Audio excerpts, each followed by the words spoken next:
back for another video. For today's video, tayo ay gagawa ng skinless chicken longganisa. So, ang gagamitin natin ay ground chicken, soy sauce, water with annatto seeds, paprika, salt,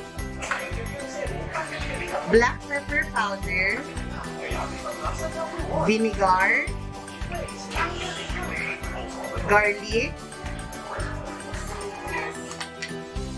cornstarch, and sugar. Tapos, imimix lang natin ito lahat, guys. Ilagay na natin ang bawang, black pepper powder, salt, Spanish paprika, soy sauce, sugar. Yung dami ng sugar, guys, nakadepende sa sweetness na gusto nyo, ha? Ilagay na rin natin ang vinegar. Yung annatto seeds natin, guys, binabad na natin sa warm water kanina. So, ngayon, gagamitan natin siya ng strainer kasi hindi naman natin kailangan yung mismong seed niya. Ang ginamit lang natin siya para magka-color yung ating chicken longganisa. Nilagay ka na rin ng ating cornstarch na magbabind sa ating chicken longganisa. Ayan, tapos na natin siyang timplahin. So, gagamit tayo ng cling wrap para balutin ang ating longganisa.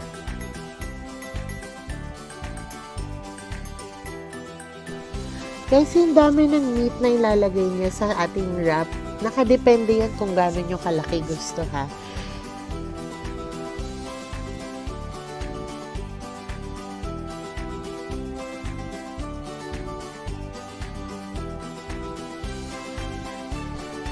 Yung pagbalot, guys, siguraduhin natin na not too tight and not too loose.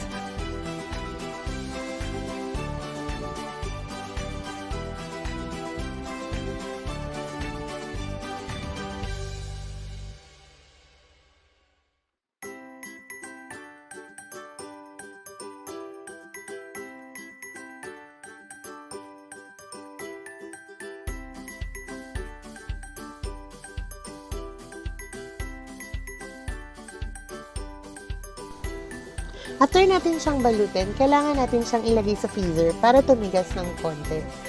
And pag matigas na siya, pwede na natin siyang lutuin.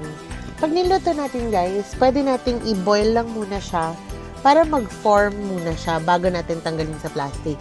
Pwede rin naman na, since frozen nga, tanggalin na natin siya sa plastic and idiretso na natin siya sa oil. At yun, guys, ganun lang kadali gumawa ng skinless chicken longganisa. So, ano itong hinihintay nyo? I-try nyo na rin sa inyong kusina. Thank you for watching. Don't forget to like, comment, share, and subscribe. Click the notification bell for more updates. Hanggang sa muli, paalam!